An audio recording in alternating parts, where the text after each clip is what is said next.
a division of the National Health Laboratory Services and a sister division of the National Institute for Communicable Diseases. Today heralds the 55th webinar that the NIOH has conducted and presented to the South African stakeholders to prepare for COVID-19 workplace preparedness and prevention. And also to note that we have in the 54 sessions, the 54 webinars we've conducted thus far, trained over 33,000, that's 33,653 attendees today. That is quite an achievement, I think, for the NIOH. So it's with great pleasure that I welcome you. I'm Ashraf Reyklev, the National Occupational Safety Training Manager for the NIOH, and I welcome you on behalf of the Executive Director, the Acting Executive Director, as well as the COVID-19 Occupational Health Outbreak Response Team, and in particular, Dr. Tanusha Singh, who would have welcomed you today. She is the head of the COVID-19 Outbreak Response Team, as well as the head of the Immunology and Microbiology section. Unfortunately, she has a very important engagement to undertake on behalf of the organization. So today's topic is working from home during COVID-19 and beyond, an ergonomics perspective. And we have quite a distinguished list of presenters today, and that includes Ms. Lesedi Milanzi from Ergotech, who has replaced Dr. Jessica Hutchings from Transnet. She'll be defining ergonomics in relation to work and productivity, as well as Mr. Warren Mellon. Again, thank you, Warren, from the Department of Employment and Labour, who's dealing with regulatory framework regarding ergonomics in South Africa. And then the next topic is ergonomics considerations related to physical well-being while working from home during COVID-19. And that's by my colleague, Dr. Busisiwe Nyantumbo Mkhize, and she's in the occupational medicine section of the NIH. And then Mr. Hamid Jalal from the University of Johannesburg, who will be dealing with home-based exercises for people working from home during COVID-19. And finally, Professor Andrew Thatcher from Wits University will be dealing with ergonomics considerations related to mental well-being while working from home during COVID-19. That's the list of presentations lined up for today. And it's important just to remind everybody that our website is zero-rated by all of the cell phone service providers, including an internet service provider. So when you visit www.nih.ac.za, www.nioh.ac.za, you'll be able to secure quite a lot of COVID-19 information resources and training resources and recordings of previous webinars without being charged for data. It is zero rated. And on behalf of the Zoom team here at the NIH, I want to thank particularly the team in occupational medicine and all of the other sections, the whole IT team, etc., communications and information services who have contributed to making today's webinar possible and a success as we proceed forward. And a few quick house rules. Please, only questions for the presenters in the Q&A box. That's the question and answer box of the Zoom platform. Any other comments in the chat one? So any other general admin questions you might have or comments or congratulations for our presenters, please only in the chat box. We want to focus you on asking your questions related to the presentations in the question and answers box in the Zoom, and it is at the bottom of your screen. If you feel irritated by a little text being typed in the chat box and it pops up in front of your presentation slides, double click the chat box. It will open up into a separate little box outside and away from your screen. You can move it to where you want it on your screen. Okay, so that's the welcome and a partial introductions, as well as some sort of admin in terms of our virtual housekeeping rules. I now have the pleasure of asking Ms. Lesedi Milanzi, and you would have seen that on the slides that was on your screen before we started. She has replaced Dr. Jessica Hutchings. Ms. Lesedi Milanzi is from the Ergotech. I just want to check if Ms. Milanzi is in fact online. Glenn, if you could just check. And in the meantime, while that's happening, so we've got quite a number of important resources for you in terms of the COVID-19 outbreak response work that has been happening. Firstly, it's the website that I've mentioned. And secondly, we have an email address if you need to ask any questions that's not that urgent related to these webinar sessions. And you must email us at info@nioh.ac.za. That's info@nioh.ac.za. And that's the email address for you to send any emails. We have a Twitter handle as well, and that is @NIOH_SA, @NIOH_SA. Please follow the NIH there. And then we have, for urgent matters, the workplace hotline, and that is 0800 212175. 0800 212175. I'm just going to ask Glenn again, just to Hi, check Ashraf. if you have Ms. Lesedi Malanzi. Can we please go to Mr. Warren in Yes, the I'll meantime? ask him. Yes, Yes. thank you, Glenn. Okay. Hi, Warren. Are you online? I see you are on the list of panelists and presenters. Can you just check? I'll just check if your audio and video is okay.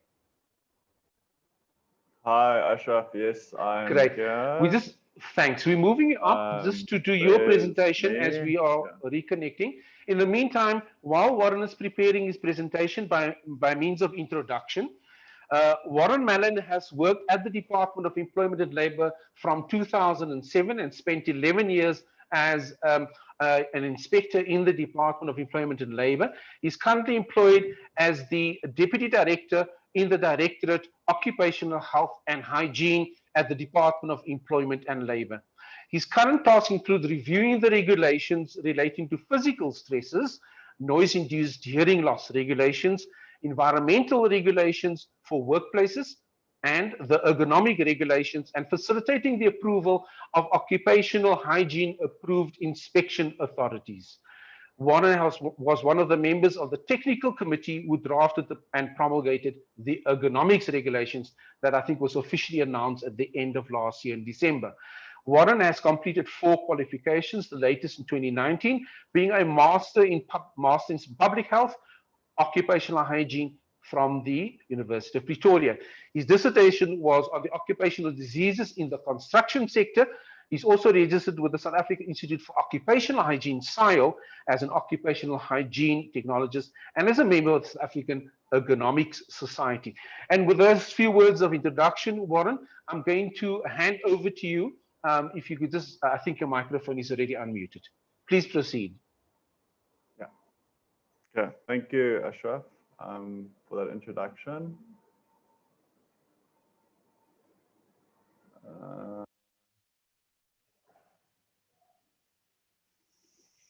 Okay, are you seeing the PowerPoint presentation? Yes, if you could just maximize the slide, thank you. Okay.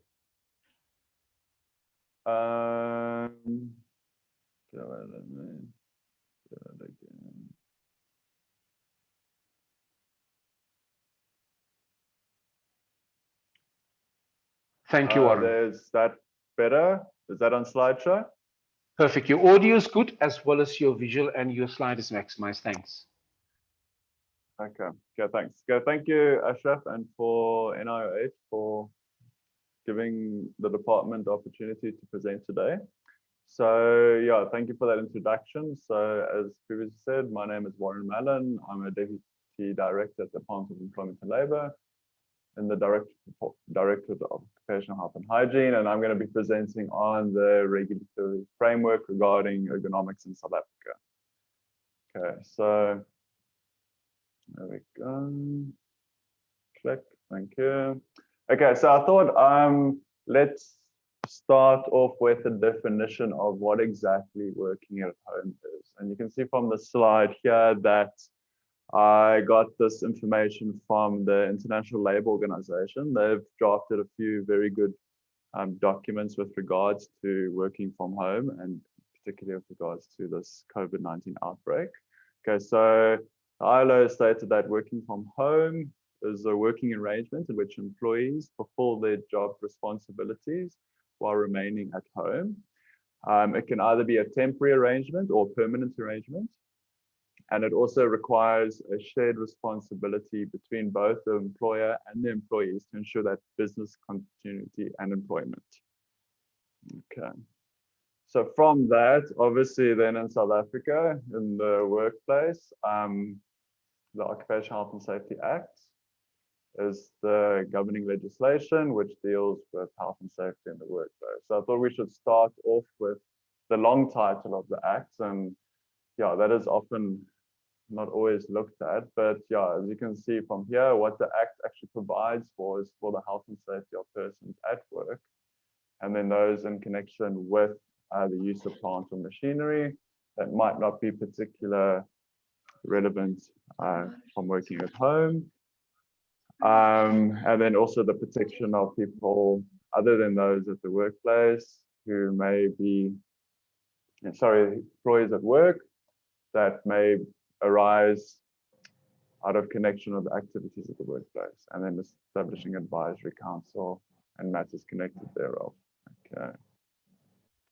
Okay, so the Act does not include sectors where there's mining that are covered under the Minerals Act of 1991, or any load line ship, fishing boat, sealing boat, whaling boat, etc., under the Merchant Shipping Act. So this also comes into play with regards to where the Ergonomics Regulations are actually also enforceable as well. So wherever the Act is enforceable, the Ergonomics Regulations are enforceable as well.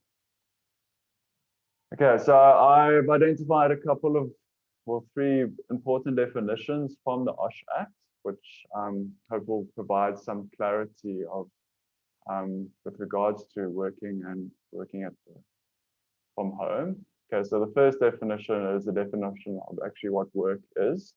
So you can see that as work means work as an employee or the self-employed person. And for such purpose, an employee is deemed to be working during the time that he is in the course of his employment, and a self-employed person is deemed to be at work during such time as he devotes to work as a self-employed person. So you can see from that definition, it is actually quite broad of actually what work actually means. The same can actually be said for the definition of a workplace. So it means that any premises or place where a person performs work in the course of his employment. So if you look at what that definition, it doesn't exclude your private residence for working. Okay. Then probably the most important definition in the whole of the legislation, or in the OHS Act, is that definition of reasonably practical. And you'll see later on in the slides that I'm presenting that this term reasonably practical does come up a lot in how you are required to implement the requirements of the OHS Act as well as the regulations. So it first regards to the severity and scope of the hazard or risk concerned. The second one is the state of knowledge reasonably available concerning the hazard or the risk, and of any means of removing or mitigating that hazard or risk. The availability and suitability of means to remove or mitigate that hazard or risk, and the cost of removing or mitigating that hazard or risk in relation to the benefits derived therefrom. Okay, so an important section of the OHS Act is obviously Section 8, the duties of employers to the employees. So Section 8.1 talks about every employer shall provide and maintain, as far as reasonably practicable, a working environment that is safe and without risks. Okay. Then the second important part of that section is the specific provisions relating to providing that and maintaining that work environment that is safe and without risk. So Section 8.2d, again, talks about as far as reasonably practicable. Is kind of what it's saying there is you need to conduct a risk assessment. So you need to determine what hazards to the health and safety of persons are attached to any work that's performed. Then you further need to establish precautionary measures that should be taken in relation to such work, and then also provide the necessary means of those precautionary measures. Yes, I'm sure everyone is quite familiar with Section 8.2d as we are implementing it all the time. Okay, then another specific requirement that the employer needs to do in terms of 8.2e is that they need to provide information, instruction, training, and supervision to ensure, as far as reasonably practicable, the health and safety at work of his employees. Okay, so this clause is going to be very important with working from home. Yeah, the supervision aspect might be difficult to implement, but yeah, as an employee, you need to work around ways of how it needs to be conducted. Okay, then section 8.2f. Yeah, this is in regard to implement or providing those precautionary measures which are being prescribed and which have been taken as well. So whatever control measures the employer has identified that need to be put in the workplace, they need to provide the means for them to be implemented. Okay, but as everyone knows, it's not only a one-sided responsibility in terms of occupational health and safety. There's also responsibilities for the employees while they are at work. So that is talking to section 14 of the Act. So as an employee, you need to take reasonable care of your own health and safety and of others who may be affected by their acts or omissions. So if you're working from home, you might not have any colleagues working at home with you, but you're still responsible for your own health and safety. Employees need to cooperate with the employer to enable compliance with the Act. They still need to carry out any lawful order and obey any health and safety rules and report any unsafe situations to the employer or health and safety representative. Okay, so briefly that was on the general requirements of the Act, which I thought were really applicable to working at home. Yeah, the Ergonomics Regulations, which are promulgated under Section 43 of the OHS Act.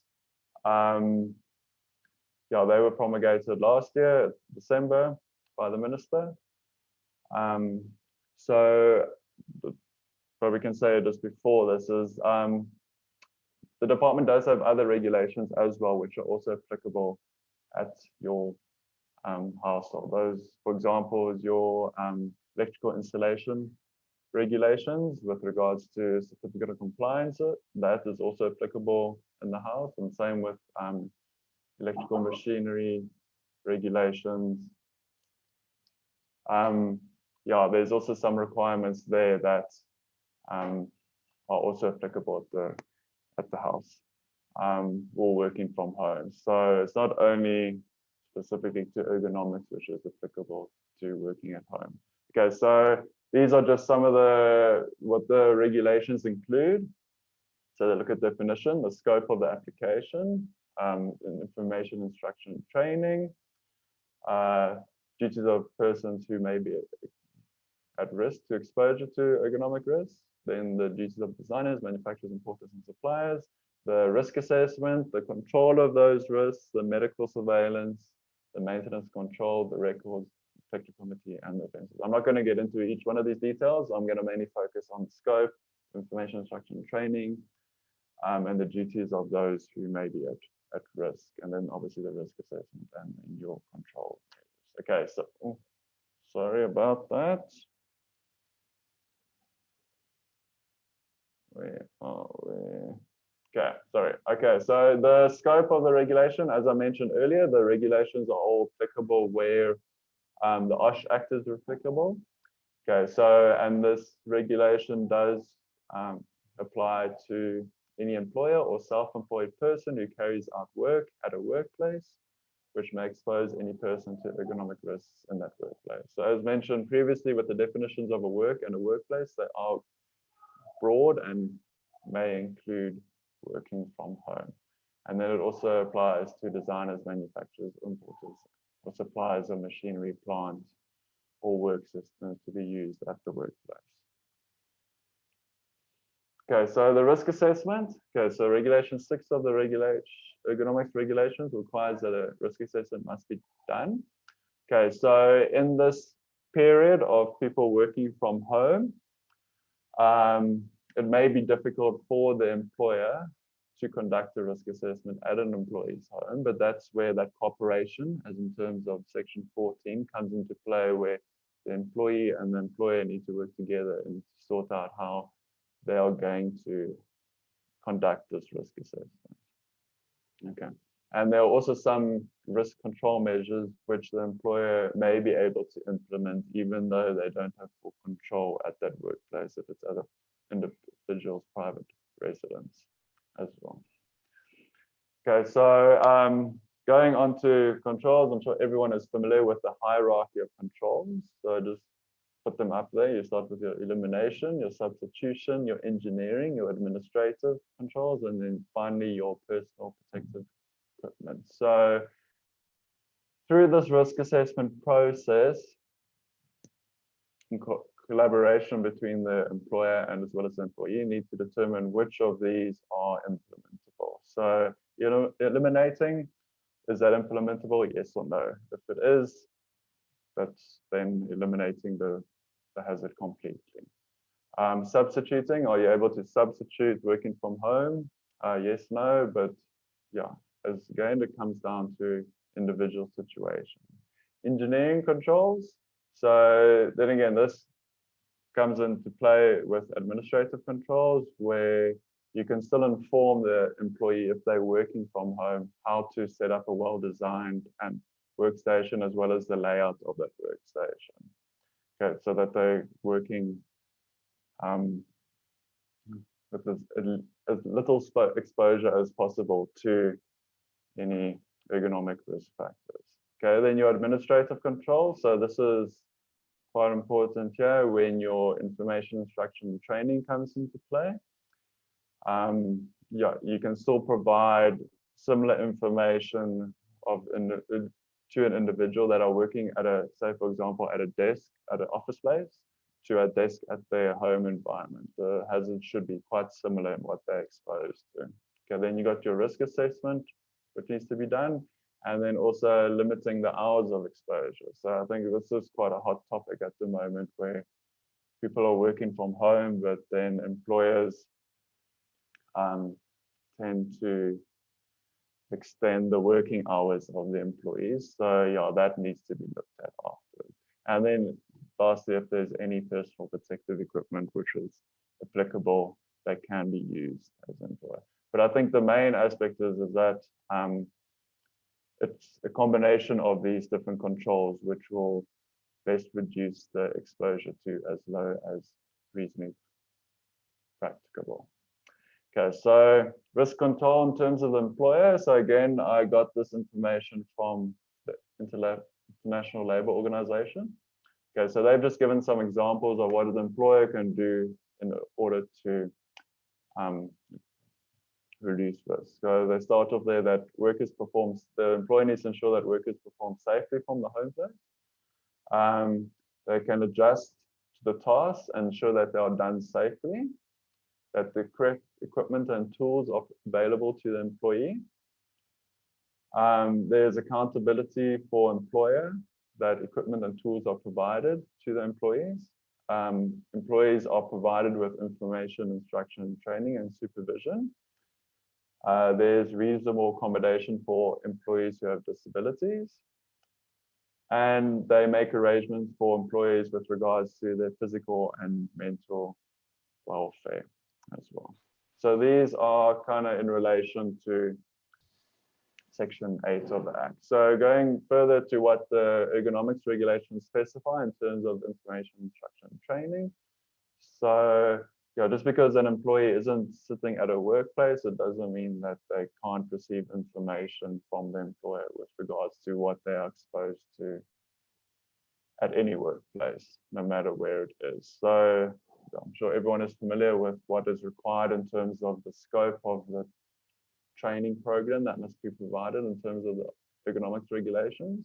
So just to recap, it looks at the content and the scope of the regulations, the potential sources of exposure, the nature of the ergonomic risk, the potential risk to the health associated with the ergonomic risk, the control measures that are in place to prevent exposure to ergonomic risk, and how to report. Okay, this is probably somewhere a situation where it would need to be looked at more specifically of how they, if anything does go wrong, how does an employee report to their employer or rep if they do sustain an injury while working from home, what the employee needs to do to protect themselves, and then the assessment of exposure, the necessity for medical surveillance, and the long-term benefits thereof.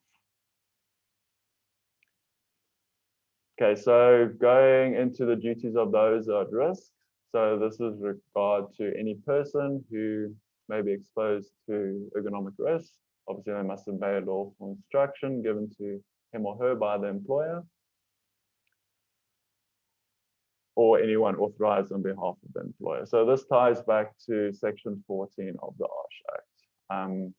So yeah, the employee, they need, or the person, sorry, they need to use the measures adopted to control the ergonomic risks. They need to cooperate with the employer to determine the employee's exposure to the ergonomic risks. They need to report potential ergonomic risks to health and safety representatives or the employer. They need to still report for medical surveillance, and they need to be available for information, instruction, and training as well. Okay, so again, the ILO provided some information of risk control in terms of what the employee can do. So there comes into the, again, repeating that the employee needs to comply with the employer in regards to what policies and guidelines and existing health and safety legislation that is applicable. They need to take care of one's own safety, physical and mental well-being, including the reporting of any injuries sustained. They need to look at restricting the work hours to legislated hours. So there is still legislation with regards to working hours in South Africa, so that still needs to be abided by. They need to fulfill all normal duties or alternative duties which are assigned. There still needs to be, very importantly, a balance between work and life. They should be available during your working hours should be for that company. They need to make arrangements for their children and dependents, care, so that they maybe do not influence their work that is conducted. And then they also have a responsibility to look after the tools and equipment that is provided by the employer as well. Okay, so then also the regulations require that there is maintenance of these control measures. So yeah, as previously said, every employer, whatever control measures are provided to that employee to reduce the risk, they do need to be looked after. And as said previously, the employee has a responsibility as well to look after whatever equipment, tools are provided by the employer for them to use at their workplace. Okay, so almost done here, but okay, so yeah, just in conclusion, so actually working from home is not a new concept. It's just now that a lot more people are doing it because of the situation we are in. Employers might need to draft new policies or update existing policies for working at home, but they still need to keep in mind the requirements of the legislation because it is still applicable. Yeah, so that would include updating existing documents of the current situation, and then they need to look at it if it's going to be a temporary situation or is it going to be a permanent situation. And also they need to look at it might not be one approach fits all employees or a particular work as well. So yeah, try be as specific as possible with regards to what employees can do what. And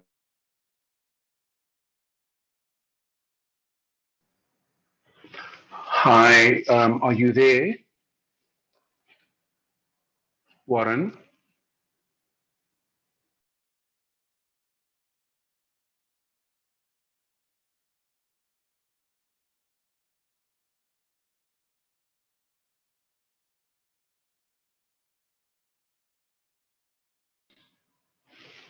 Warren, I seem to have lost your audio.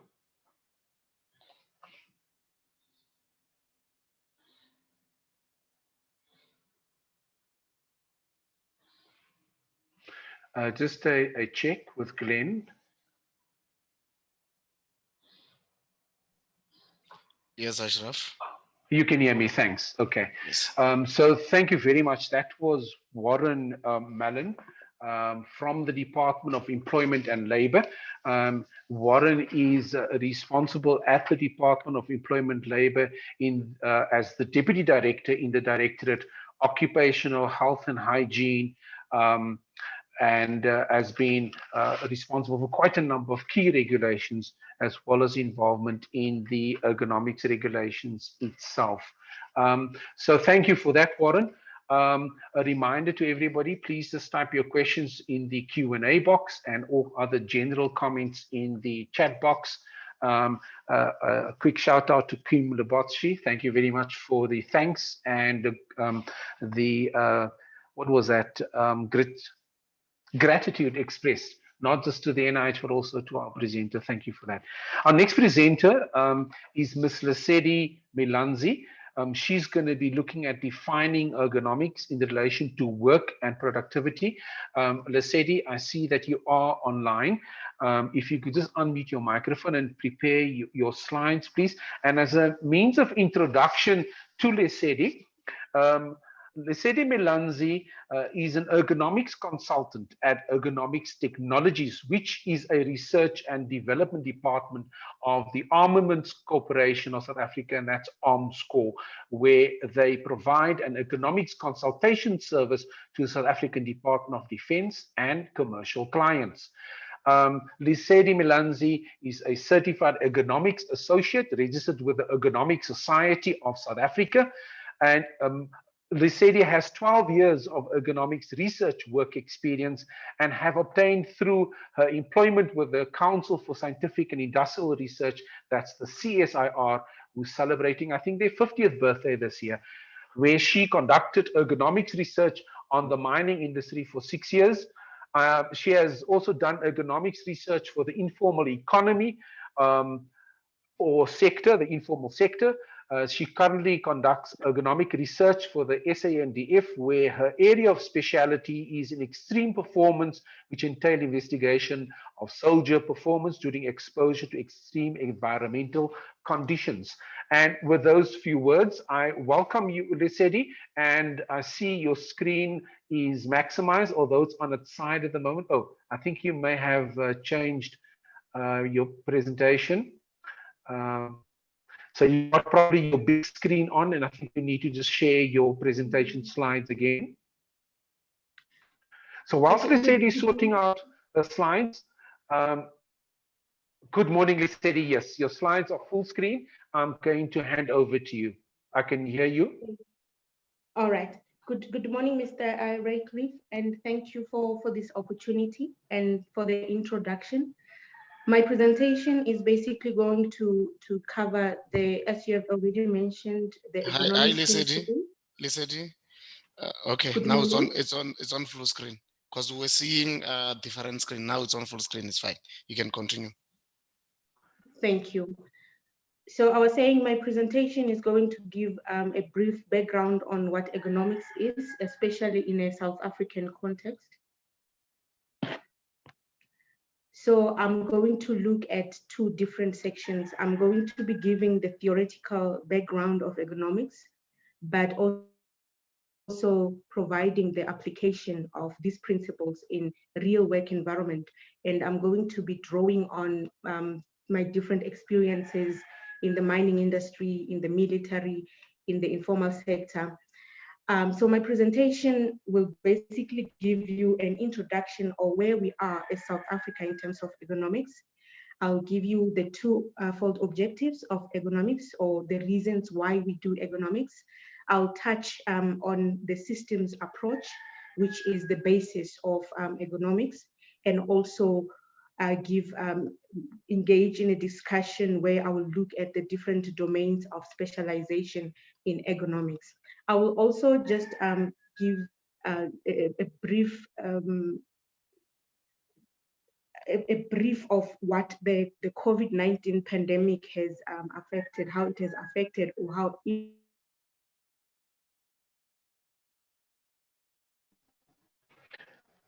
Lesedi, we seem to have lost your audio. So I'm going to suggest that Glenn just share your presentation from the IT department side, and that you then use your audio link in order to speak to us, because your audio was okay. Can you hear me, Lesedi? Yes, I can hear you now. Sorry about that. I got cut. I don't know what happened.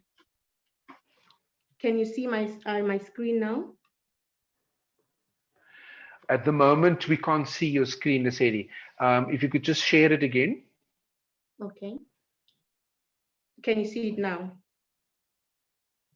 Not yet, no. If your presentation is open, I would suggest that you just click the share screen button at the bottom, the green one, and then select the specific presentation slide. Alternatively, as I've offered, we could ask Glenn in the IT department to actually move your slides for you. Okay. Screen.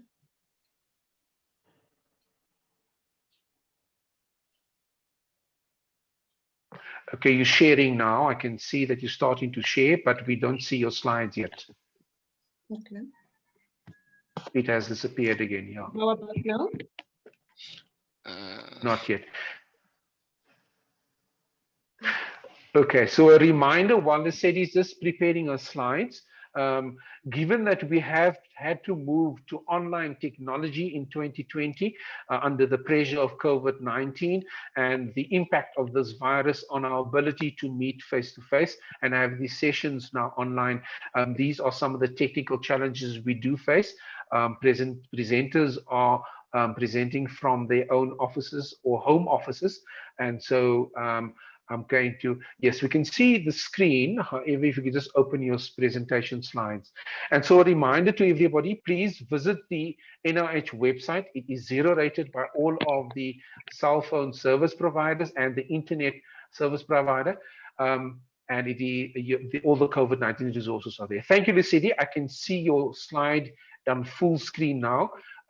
If you could move to your specific slide and proceed again. Thank you. Okay, thank you, and sorry about that. So my first slide is basically just giving a brief definition of what ergonomics is, and this draws to the definition that is provided by the International Ergonomics Regulations.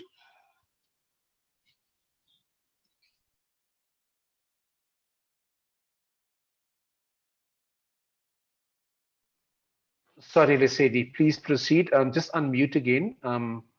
In order to stop that particular interruption, I've muted.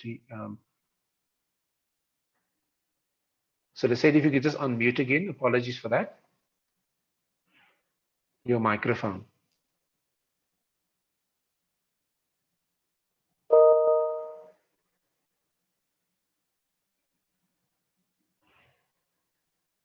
So Lesedi, we can see your slide. It's just rotating. If you could just unmute your microphone, thanks. And share your slide again. There we go. If you could maximize that, there we go. That's perfect. Apologies for the interruptions, Lesedi. No problem. So they define ergonomics as a scientific discipline because ergonomics is governed by scientific principles. And the reason, or the main reason why we do ergonomics, is because we want to understand the interaction among human and other elements that are in the system where work is taking place. So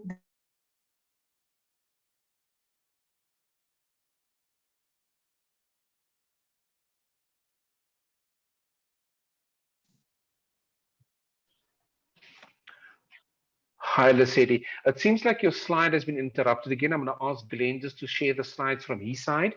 Glenn, are you with us? Yes, I'm here, Asraf. Let me share it for you. Please. Yes, thank you very much. Oh, I think she might be trying again. Hi, Lesedi. good day. Yes, can I please share the slides for you, and then I'll move them for you from my side so that you can be only talk. Audio. Yes, so that That's you fine. can. I'll do that. Thank you. Thanks, Okay. Glenn. So you just stop sharing your screen, this lady. Thank you. Okay. Is it full screen? Not yet. Not yet, Glenn. Now You it's are fine. sharing. Thank you. Okay. Thanks, Glenn.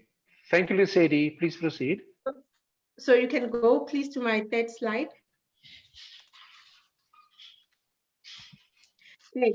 So I was still defining what ergonomics is and detailing the two main objectives, which is firstly to protect the worker or the employees in the work environment by ensuring that we reduce fatigue and stress and also increase comfort in whatever task or job that an employee is doing. But equally important is the aspect of system performance, which is productivity in the workplace. Ergonomics is very much interested in ensuring that productivity in the workplace is enhanced and also enhancing the effectiveness as well as the efficiency at which tasks are being performed. Next slide, please.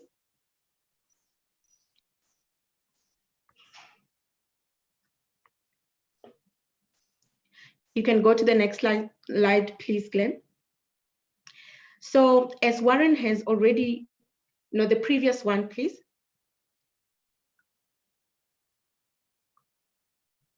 So ergonomics is not a new concept in South Africa. And although the ergonomics regulations were only promulgated in 2019, ergonomics was originally referenced in the Occupational Health and Safety Act.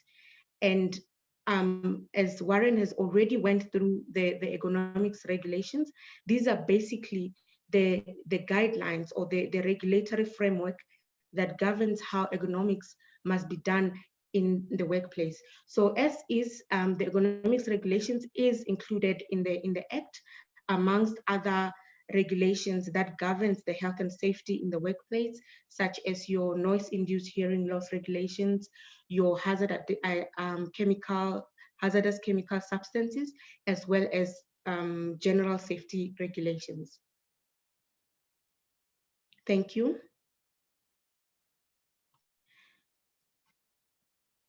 So as Warren has already indicated, there are different sections within the ergonomics regulations. The first section dealing with the definitions, and I'm not going to go into detail with that, but the regulations also specifies the different people who must be governed by these regulations. For an example, if we look at section 2, that deals with the scope of application to say every employer or self-employed person and those who are manufacturing equipment and tools that are used in the workplace are governed by these regulations. But of utmost importance, I want to draw your attention on section 6, which speaks about the ergonomics risk assessment.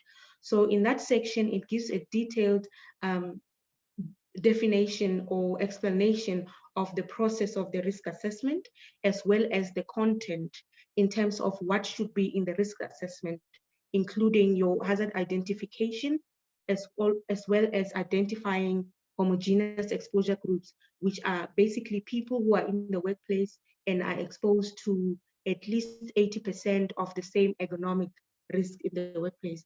The section also goes further and highlights the risk assessment review, giving the time frame under which a risk assessment is valid, and also what to do in cases where control measures in the workplace becomes ineffective. Thank you. Section 7 that deals with the risk assessment, and again, Warren has covered on this, so I'm not going to dwell on it, but of utmost importance is to note the record keeping of the different times at which ergonomics regulations documents, such as your risk assessment document and your medical surveillance document, must be kept.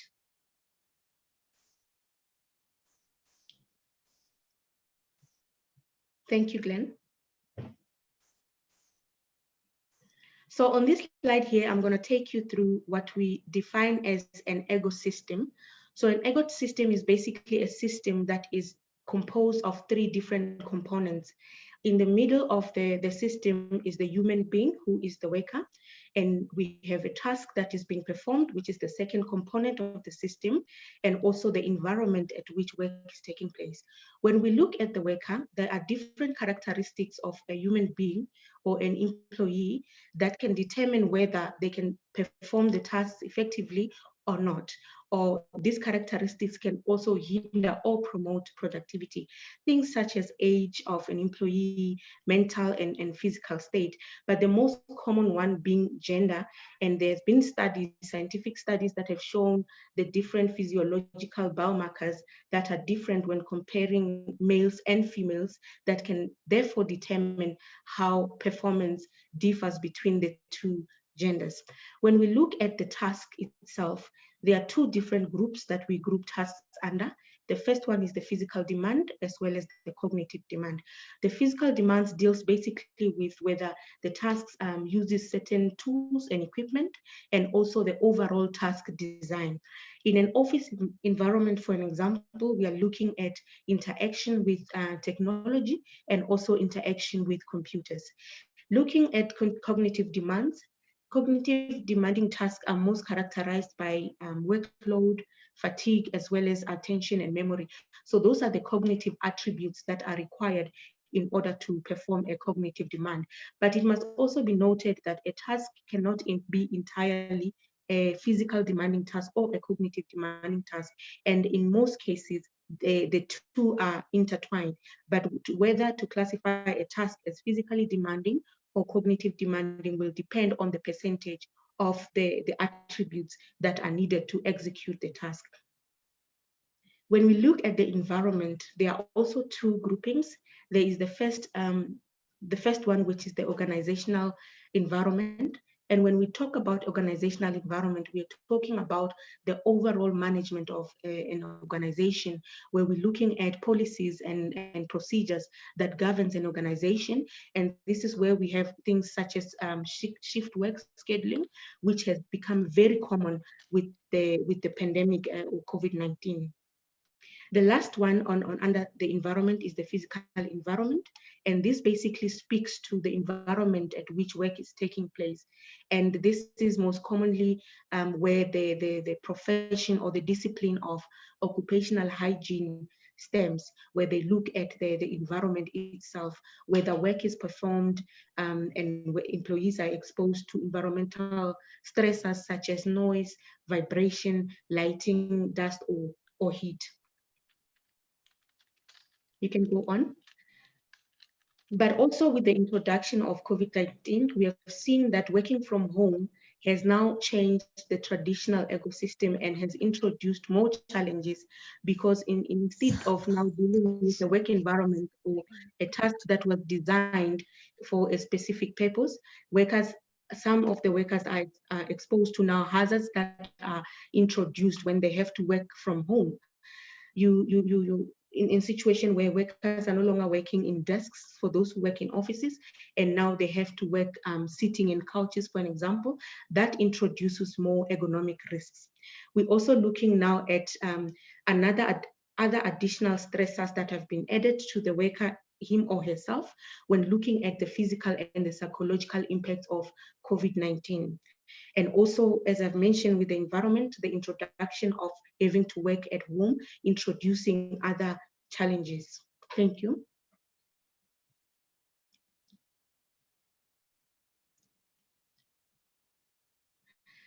So what are the different domains in ergonomics?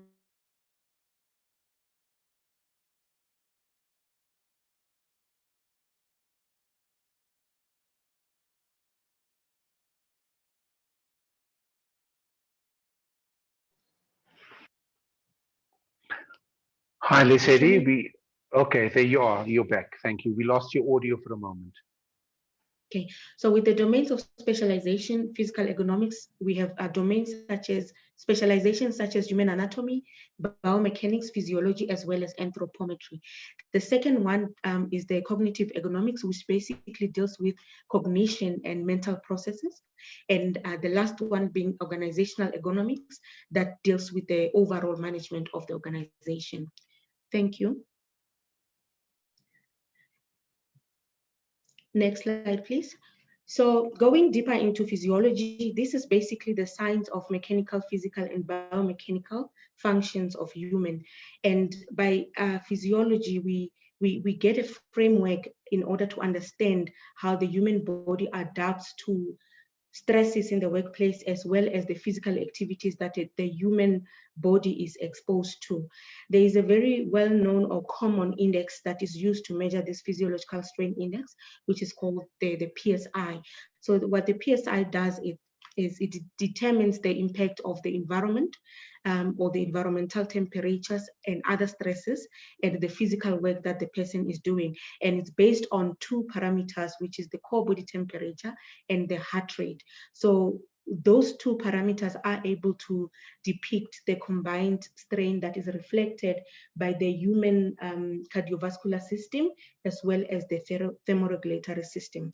So in this type of specialization, we have work examples of some of the examples of work that we do is research into hydration, where we examine the effect of hydration on performance.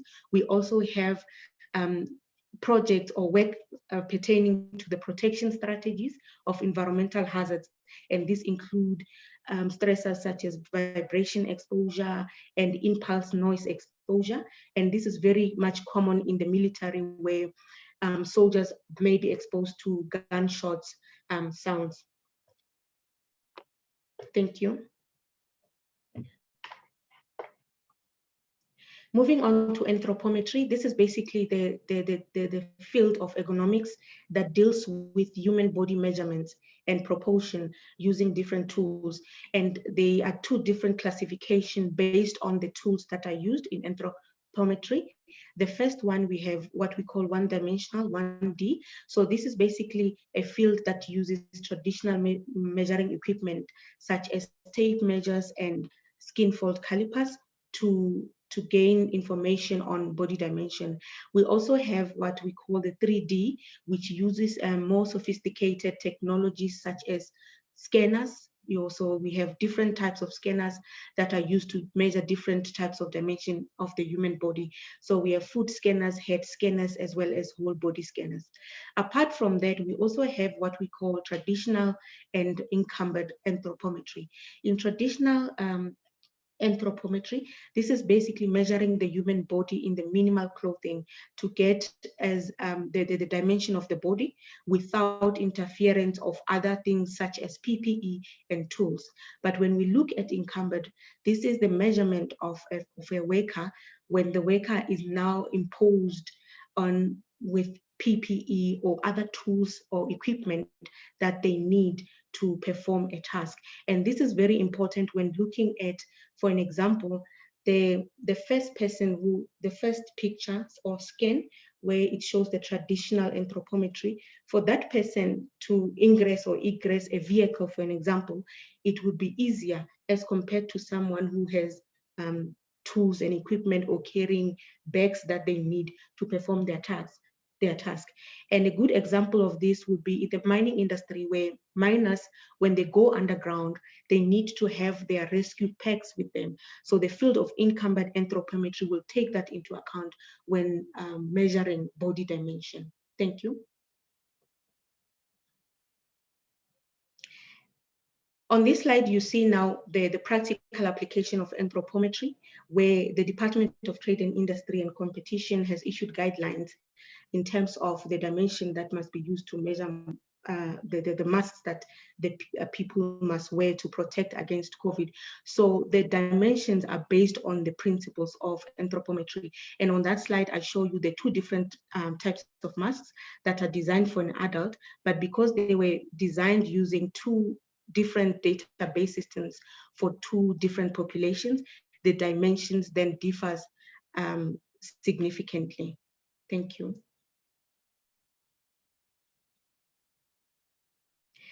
So in ergonomics also, we look at, especially when we're evaluating physical ergonomics, the issue of manual material handling, as well ergonomics risks. The introduction of musculoskeletal disorders, which are conditions that affect your tendons and your other supporting structures. So there are a few studies that were done that investigated the role of ergonomic factors in the occurrence of these MSDs. And the causes were identified as heavy manual labor, frequent or repetitive tasks, or adopting awkward body positions when performing tasks. The risk of injury, however, will depend on exposure. For example, how long is the employee exposed to that risk factor, and what is the intensity of the exposure? And also the synergy of the risk factors must be taken into account in cases where an employee is exposed to more than one risk factor. So these are also commonly known as cumulative trauma disorders or repetitive strain injuries, depending on what risks they emanate from. Next slide, please.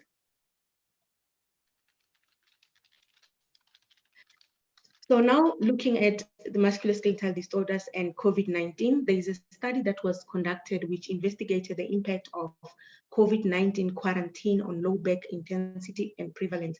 So the methodology that was adopted was self-administered questionnaires that were issued to participants, where they recorded their demographic characteristics, their daily habits, as well as pain-related aspects.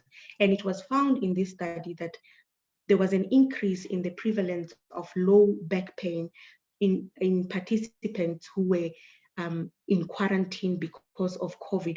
And the percentage of increase was from 38.8% to 43.8%. So COVID-19 quarantine was significantly identified as increasing LBP intensity. Thank you.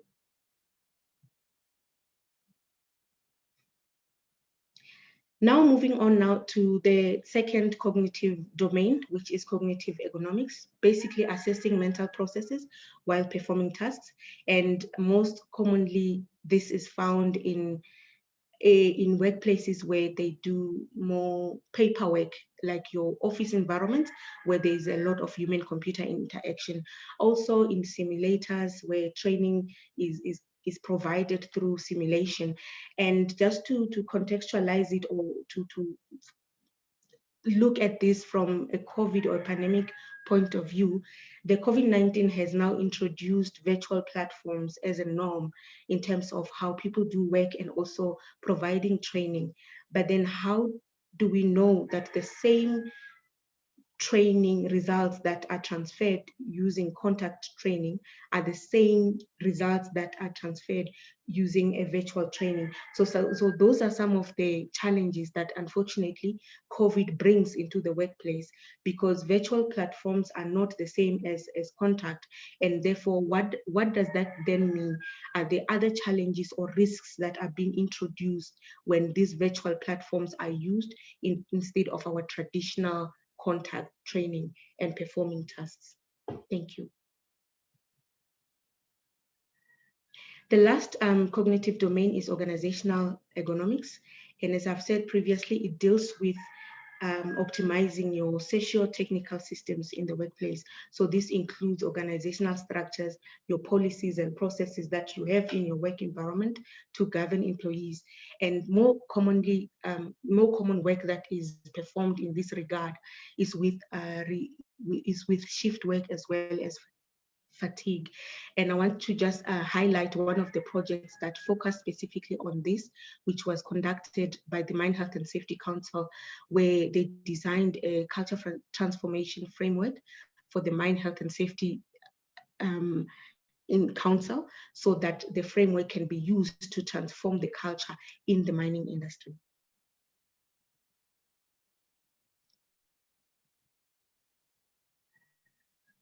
Thank you.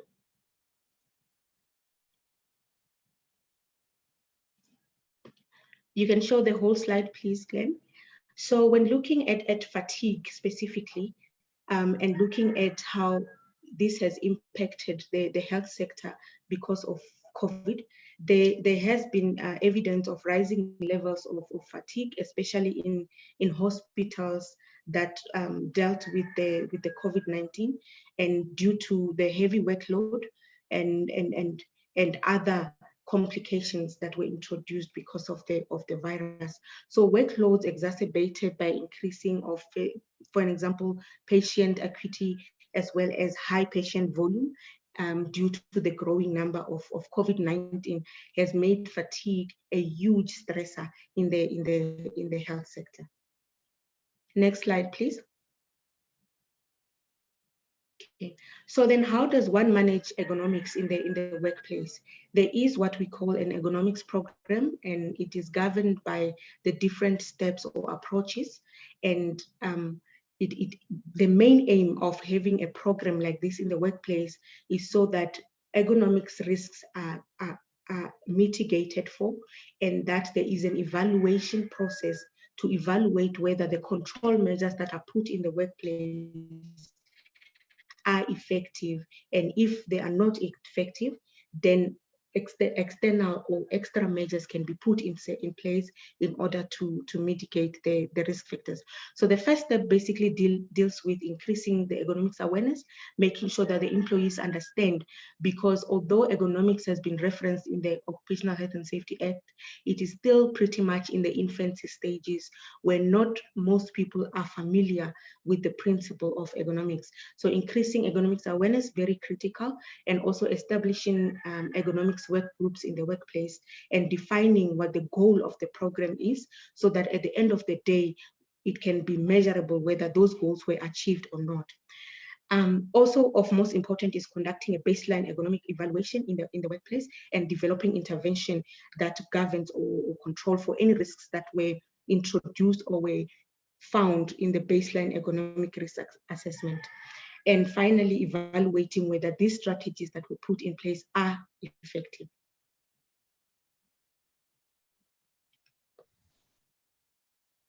Thank you, Glenn. So the risk assessment is also a process that follows a scientific guideline or procedure.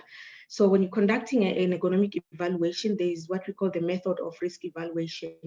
There are a lot of tools that are out there that are used to do your basic risk assessment. And it is advisable that when one does a risk assessment, that methods that are standardized and validated are used instead. And the table that I've given in my presentation is basically some of the tools that are used in the different ergonomic stressors to calculate or to perform a risk assessment. Thank you, Glenn. So this is basically a continuation. So when you're doing your risk assessment, the first thing will be a walkthrough survey. And I'm not going to dwell much on this because my colleague is going to touch on this in more detail, the assessment or the risk assessment processes. But basically, the walkthrough survey will give you an idea of some of the ergonomic risks that are in the workplace, so that you can be able to identify the tools that are needed in order to quantify the risk in the workplace. Next slide, please. So here I give you an example of a risk assessment. So we see on this picture a guy who's picking up boxes. So what ideally would happen is that an or a competent person will walk into an environment like that with an ergonomics checklist, identify all the problematic areas, and go and identify the tools that are needed to quantify the risk. And obviously, for example, if a task involves lifting, one can use the NIOH lifting equation in order to calculate the extent or the risks that is imposed on the human body. Because remember, with ergonomics, we don't only identify the risk, but we also determine what the health effects may be for the worker who is engaged in that risk. Next slide, please. So the next slide is basically a continuation of the application of the different method. And you will see there, I've also included the NASA TLX dimension. So that one would mostly be used in tasks that are more cognitive in nature. Of utmost importance is also the assessment of exertion and discomfort, because those will give you an indication of the health effect that a particular task or a job has on the worker's body. Thank you.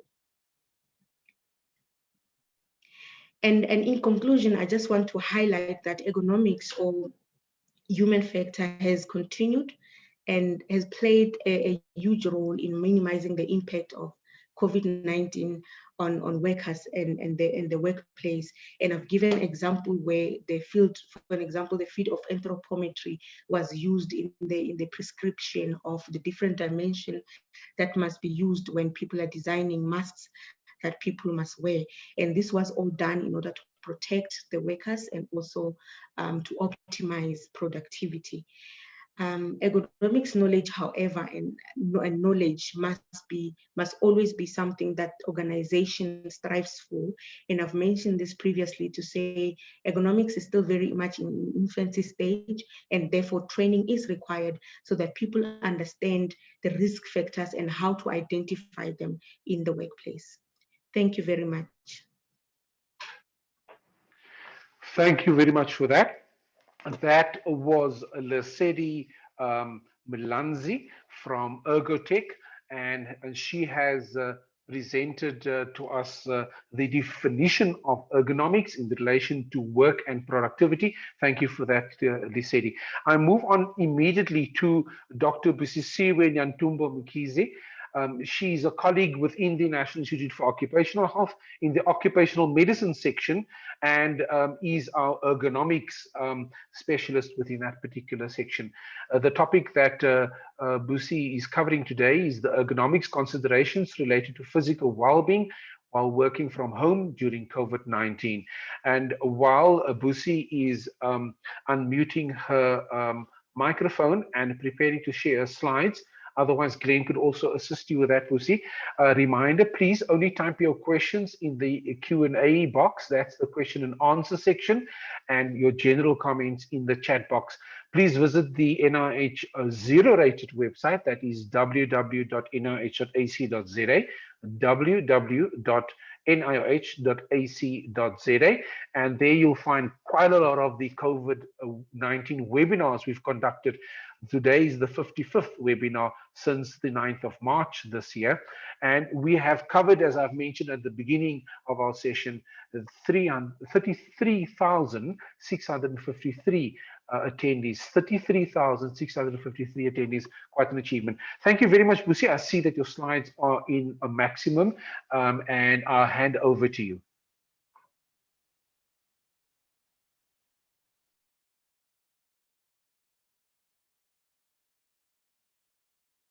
Just unmute your microphone. Thank you.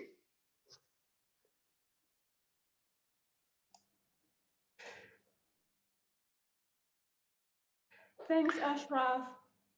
Pleasure. Please proceed. Thanks. Good morning, everyone. My presentation is about ergonomic considerations in relation to physical well-being when working from home during COVID-19.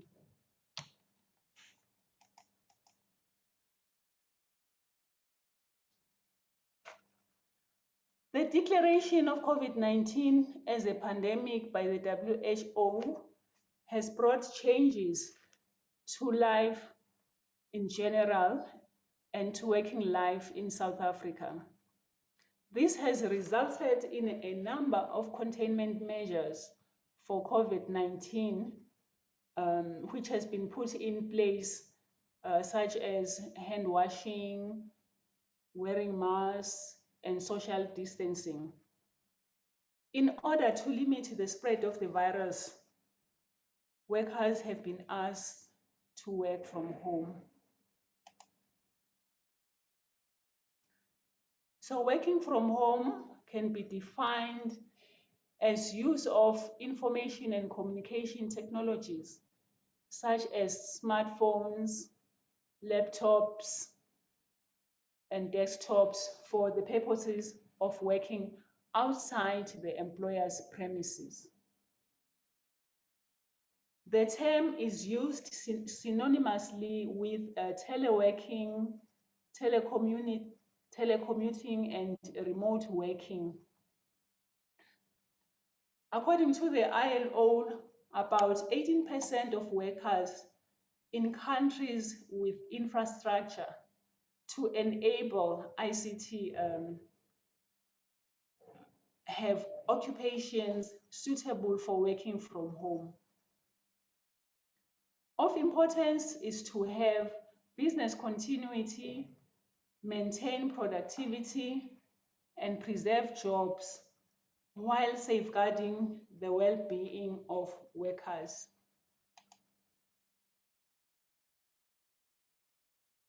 Working with ICT may affect the well-being of workers, including their physical well-being. Exposure to ergonomic risks emanating from the design and layout of ICT equipment and workers' work practices, as well as organization of work, that is psychosocial factors, may lead to adverse health effects such as eye problems, musculoskeletal disorders, diabetes, and cardiovascular disease. So the application of ergonomic principles in the home-based ICT workstation and environment is critical in ensuring the well-being and productivity of workers. We've heard that workers who work from home, they are still under the protection of the employer according to the Occupational Health and Safety Act and the Ergonomics Regulations, meaning that the employer is supposed to make sure that the workers who are working from home, they have all the necessary ICT equipment in a manner that is not going to affect their well-being. In terms of ergonomics, systems approach, it's an approach that is used to ensure that all the system elements of the workplace are considered to ensure that nothing is left behind. The diagram shows the different elements of the system, and the arrows, they are showing the interaction or interactions between the home-based worker, which is at the center, and the other elements of the system. So in my presentation, I'm going to go according to all the elements of the system. Starting with the home-based worker, who is actually our center of focus. Whatever we do, we are doing it for the well-being and productivity of the worker. In ergonomics, we use the term fitting the work to the worker. In this case, it's going to be fitting the ICT equipment to the worker. And by doing so, we ensure that when the worker is working, he is not going to be affected by the ergonomic exposures in the work environment and also in the workstation. We also need to offer training on computer ergonomics to the worker. And this is specifically to preserve the well-being of the worker and at the same time to enhance the productivity.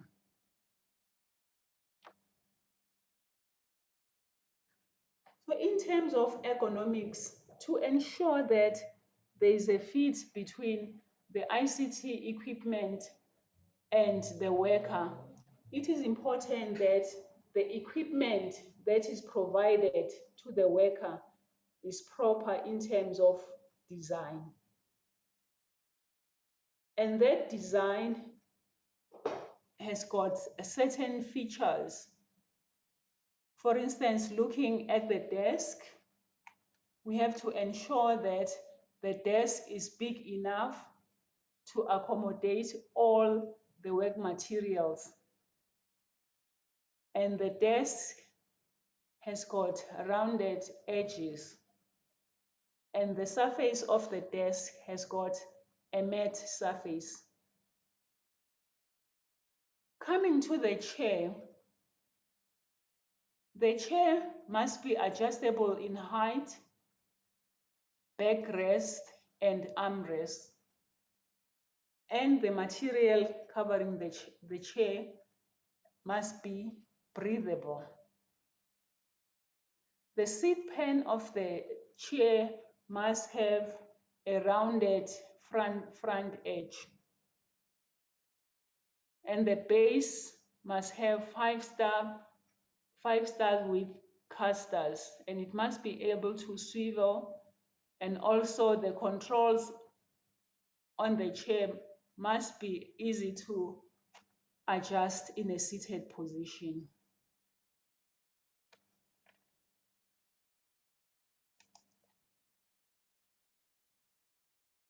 Looking at the monitor in terms of design must be detached from the keyboard. And if using a laptop, it is important that the laptop is elevated.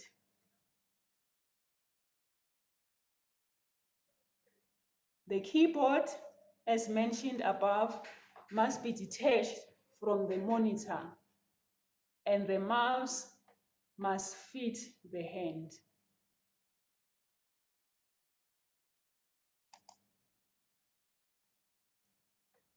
Coming to the laptop design, many workers use laptops nowadays. Laptops are compact with the keyboard attached to the screen and the mouse integrated into the keyboard. This makes the laptop suitable for use for short periods of time. It is not suitable to use as a primary computer. However, it can be modified by elevating it on a stand and connecting a separate keyboard and mouse. And this configuration allows for adjustment to fit the worker. So as you see, when you're working on a laptop, you tend to work in a constrained posture with the neck bending because of the size of the laptop, and also your hands are constrained when working on the mouse of the laptop. So we have to be mindful to ensure that when we use laptops, we use them for a short period of time, and if we use them for long periods of time, they have to be modified. There are other accessories that can be used to enhance the workstation. The use of these accessories allow for the adjustment of aspects of the workstation to fit the worker. These include the document holder. Sometimes the stand of the laptop can be used as a document holder, so that when working and reading from the document, you can put it right in front. We also need to use a wrist rest to ensure that the forearm and the hand, they are in line. And the foot rest to support our feet, the screen filter, and task lamp.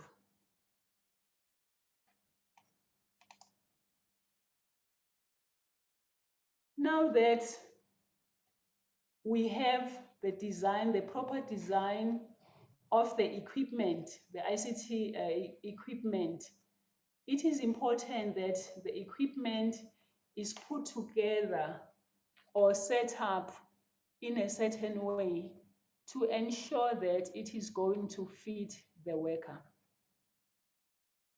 There are certain parameters that are set at suitable positions. For instance, the working height can be achieved by adjusting the desk, the chair, the keyboard, and mouse at the level at which the work is done.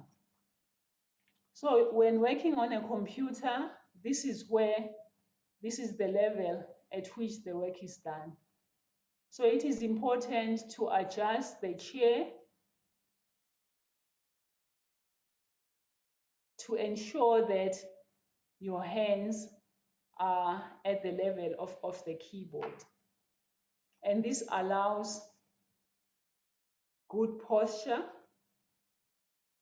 and a good fit of the workstation. The viewing distance is achieved by placing the screen at a distance where the screen can be viewed without difficulty. So viewing distance is the distance from the worker to the screen. And the viewing height is achieved by aligning eye level and height of the screen. But that is the viewing height.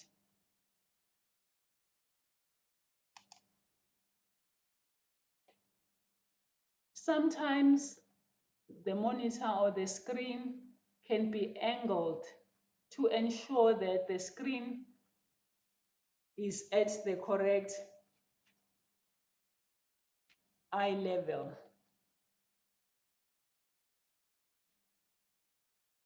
The leg room is necessary to allow the freedom of the feet when working.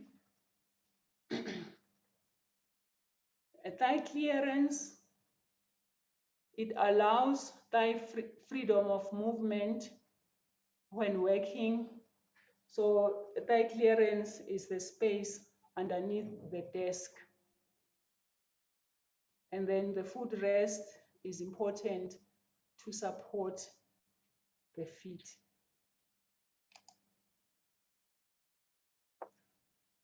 So when setting up the workstation, it is important that at the end, we achieve a properly set up ICT workstation. So by adjusting the different components to fit your body, what we achieve at the end is that your head will be straight, your shoulders will be relaxed, arms close to the body, and then elbows, hips, and knees at 90 degrees, the forearm and thighs horizontal to the floor, the hands and wrists in line, and the feet supported. So this is important whether working in a seated position or in a standing position.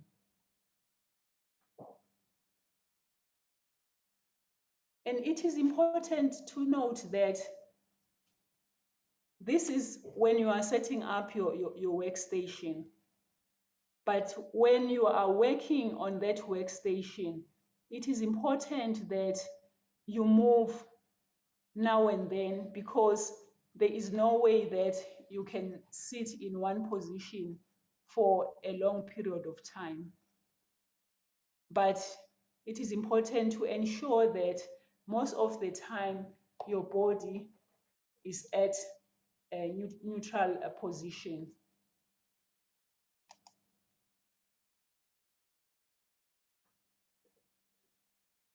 I've gone through the design of the ICT equipment and the setup of the ICT equipment. We know that the worker is supposed to be supplied by the employer with well-designed and also being trained to be able to put together those components of the ICT workstation to ensure that the worker is working in good posture. But with the COVID-19, there are many workers who are working at home without the proper equipment, using their own home equipment.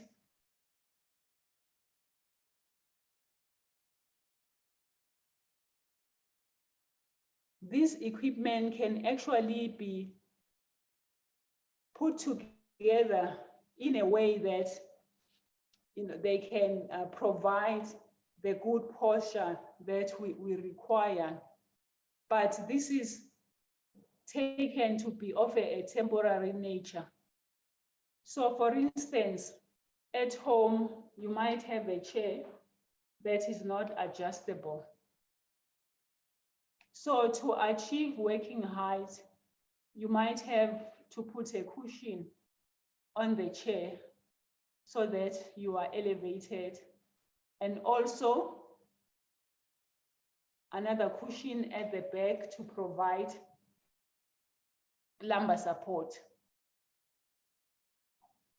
In this case, with the workers who are working from home using laptops, as I mentioned earlier, a laptop stand is important with an external keyboard and a mouse.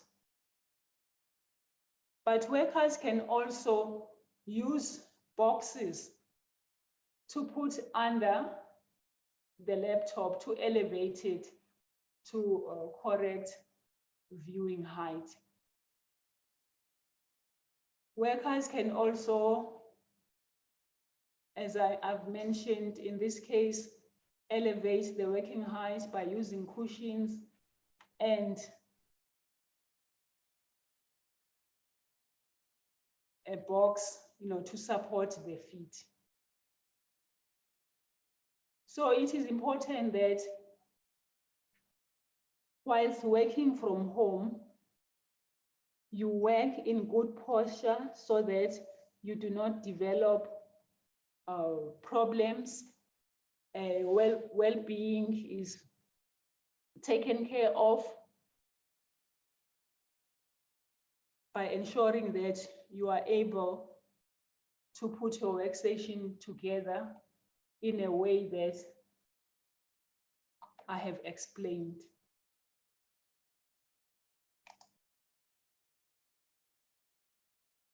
Still continuing in terms of the home environment, it is important to ensure that the physical factors in the work environment, like lighting, temperature, noise, that they are optimal.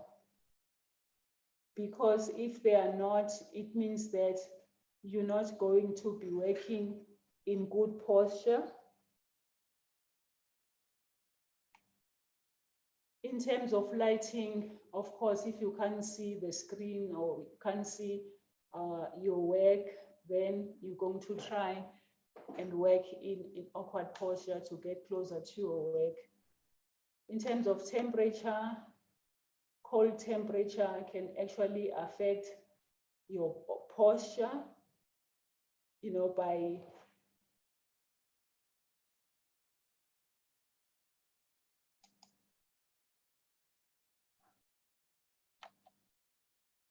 cold temperature can affect your posture by changing the position of your body because you're feeling hot or you're feeling cold.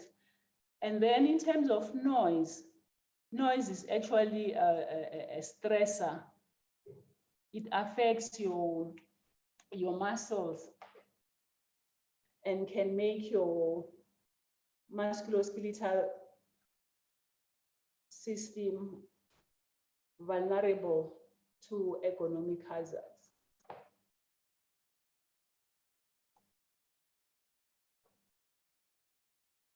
Work organization. In terms of work organization, which is a way the work is organized and the perception of the worker of his or her work. It is important to actually also include these factors because they are present in many work environments and home work environments.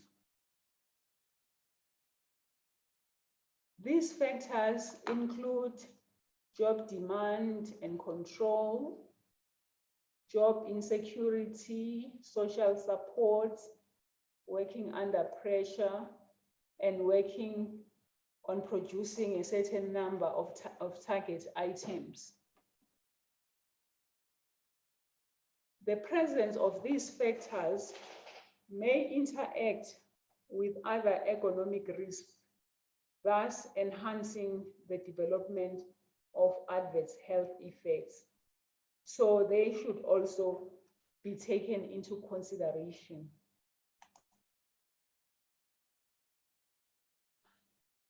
The big thing here is to make sure that ergonomic risks are prevented in the home environment. And a number of ergonomic risks may be involved depending on the situation at hand. So it is important to do an ergonomic risk assessment where the ergonomic hazards are identified, they are analyzed and evaluated, and the risks prioritized. Then control measures should be implemented. After implementation, they should be monitored and reviewed to ensure that they are effective. And if they are not, then you start the process all over again. And then medical surveillance is also important to ensure that if workers develop problems, those problems are identified at a very early stage.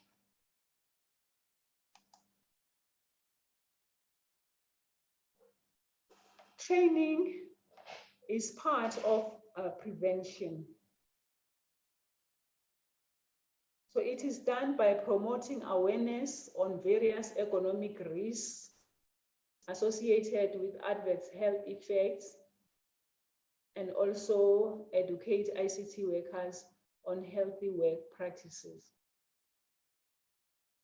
These healthy work practices include taking rest breaks, performing exercises, being mindful of posture when you are working, and also making sure that your workstation is adjusted appropriately when working.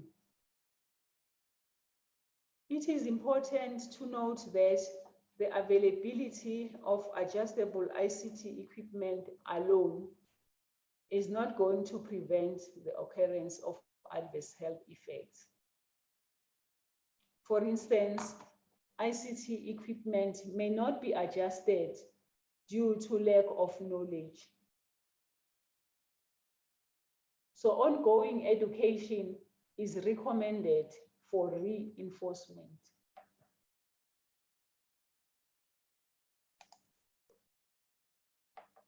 To conclude, workers working from home should be provided with appropriate ICT equipment. And this is to enhance their well-being and productivity, which will be a win-win situation for both workers and employers.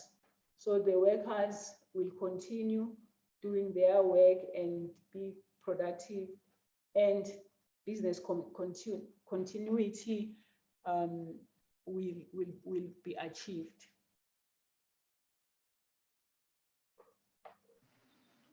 This should continue beyond COVID-19, meaning that workers working from home should be provided with appropriate ICT equipment. Thank you. Thank you very much. That was Dr. Busisiwe Nyatumba Mkhize. She's a senior medical scientist here at the NIOH in the occupational medicine section, which is a division of the NHLS. And she runs and manages our ergonomic unit, which provides ergonomic services to South African workplaces, including the standardized testing of workers suspected of having hand-arm vibration syndrome, which continued caused by regular exposure to vibration produced by vibrating hand tools. She performs ergonomic risk assessments of jobs and workstations of workers referred to the Occupational Medicine Clinic, suspected of work-related musculoskeletal disorders. She's also involved in ergonomics teaching and training of occupational health practitioners and workers. And I say great thanks to Busi. I know she's not feeling well today, but she's still committed to ensure that she made the contribution this morning to this particular webinar. Thank you very much for that, Busi. I now immediately hand over to Hamid Jalal.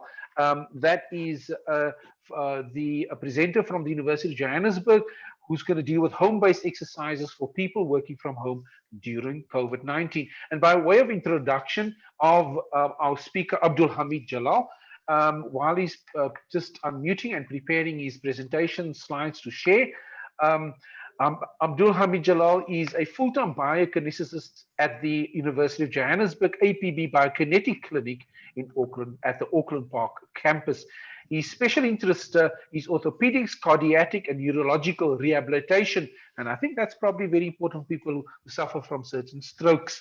I'm not going to go into his hobbies. He's currently completed his master's degree, an MPhil in biokinetics at the University of Johannesburg. And the topic he will deal with, as I've just indicated, is in his master's, sorry, not the topic today, the topic in his master's is cardiovascular and neuromuscular profiles of asymptomatic sedentary males participating in Islamic prayer. I'm going to hand over to you immediately. Thank you. Your slide is maximized and your audio is there. Please proceed. Okay, good day to everyone joining. I'm very honored to be a presenter at this panel. I hope you guys will enjoy my presentation. So I am quite young, so I think you guys would find this a bit fun. So the main thing that we as biokineticists do is we prescribe clinical exercise that basically improves musculoskeletal strength, improves the immune system, the metabolic rates. Our basic function is to slow down the progression of chronic diseases and prevent and treat symptoms of orthopedic pain. And we also work a lot in the wellness spectrum. All right, so I'm not going to take too much time introducing biokinetics, but I will get straight to the exercise.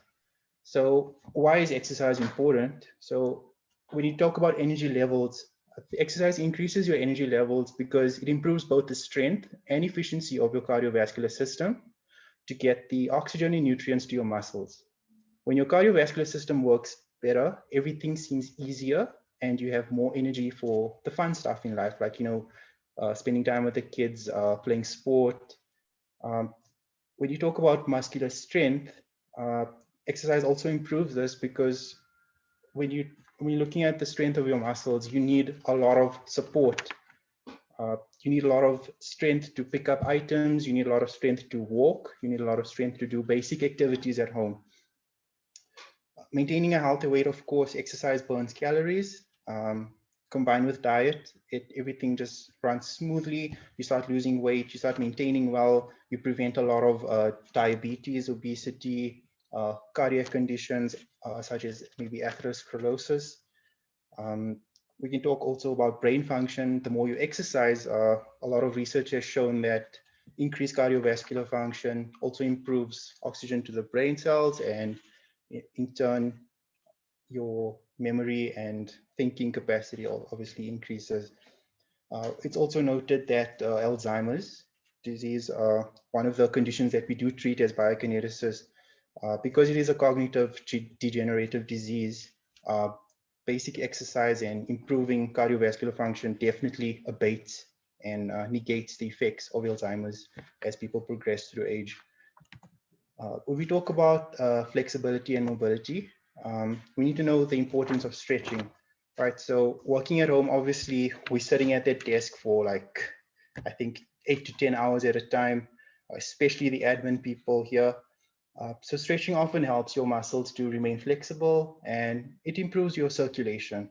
So the more you stretch, you become more flexible, and this will also help us maintain a healthy range of motion in our joints. Remember, the joints always take stress when the muscles are unhappy in the body. When we talk about a lack of stretching, especially when you work from home, it basically causes our muscles to shorten and sort of stay in a contracted state. And this in turn causes them to become tight. And because we are seated for long hours, there's a lack of stretching, there's a lack of mobility. We're sitting in that contracted state because we are seated. For instance, our hip flexor muscles, so the front thigh muscles, they usually spasm up. And for us to stand up from that seated position, it's very difficult. You feel this massive cramp just hit you there because you've been seated for so long. The lack of flexibility will increase the tension, which in turn leads to spasms and cramps. It also increases your risk of developing an orthopedic injury, such as possibly knee pain or hip flexor pain, lower back pain, especially. A lot of people don't have the correct ergonomics in front of their desk. The chairs, especially, some of them don't have any back support. So yeah, definitely there's a risk of increased lower back pain there as well, which affects, like, I think, majority of our middle-aged population.